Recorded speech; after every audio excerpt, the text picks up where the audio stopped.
আজকে তো আমাকে কারো চোখেই পড়ছে না, অথচ এই মানুষটাই আমাকে দেখেছিল। তার ক্যামেরার লেন্সে নয়, তার হৃদয়ের গভীরে থাকা লেন্সে। সে দেখেছিল এমনভাবে যেভাবে দেখা যায় দুপুরের মায়া ভরা রোদ, যেভাবে অনুভব করা যায় না বলা ভালোবাসা। আমি ছিলাম হয়তো তার ফ্রেমের বাইরের কেউ, তবু সে আমায় রেখেছিল তার গল্পে। দেখেছিল এমনভাবে যেভাবে দেখে শুধু সেই।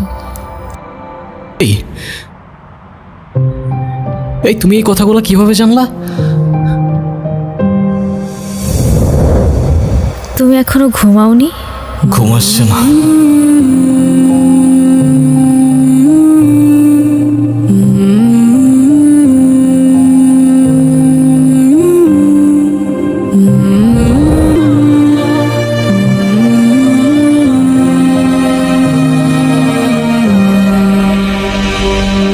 এখন আর এসব জেনেও কি? সে তো তার তাকদিরে লেখা মানুষকে পেয়েই গেছে।